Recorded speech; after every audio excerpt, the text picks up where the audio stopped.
Number 3, in dealing with other sin, do keep rebuking and forgiving. And Jesus says, even if that's 7 times a day, that's a lot, right? How many of you are parents? And sometimes with a kid, 7 times a day would be awesome if that's all that you had to tell them, the same thing over and over, right?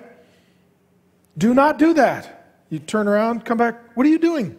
You're doing it again. Do not do that. Do not do that. Do not do that. Do not. That's what parenting is. You ever read Proverbs? Proverbs could be much shorter, right? But Proverbs is long because sometimes it says the same thing over and over and over and over and over. Why? Because that's how God teaches his kids. And we're all like kids. We do it over and over and over. And God's a father, got to keep saying, oh, let's talk about this again. Here we go again. Here we go again. Here we go again. 7 times a day. So the question is, at what point in the fight do you tap out? You're like, that's it. I'm not rebuking you anymore. I'm not forgiving you anymore. I'm done with you. I tapped out in round 3, round 4, round 5, round 6. By round 7, I'm done with you in one day. That's a lot, right?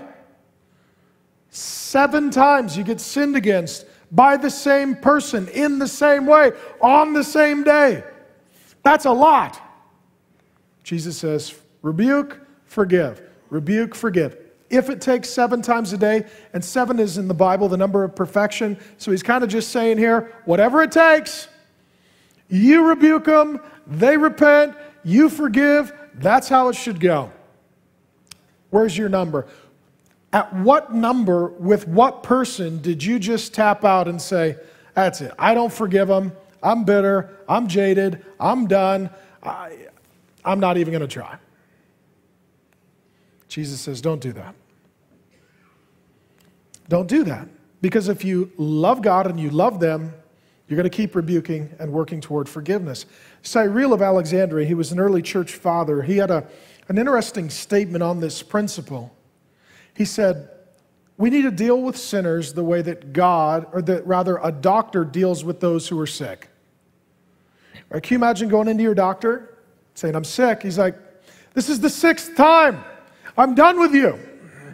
I only treat people who are sick 5 times. After that, you're on your own. Right? What does a doctor do? The doctor says, so long as you are sick, I will treat you and serve you and help you toward healing and wellness. That's what a doctor does. When we're dealing with people who have a condition called sin, we need to have the attitude of a doctor. Anytime you're sick, as long as you're sick, I'm going to rebuke you in love because that's the treatment plan that the Lord prescribes.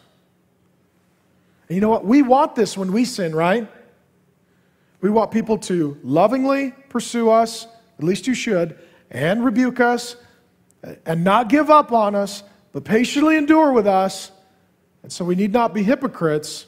We need to extend to others the same grace that we would hope be given to us.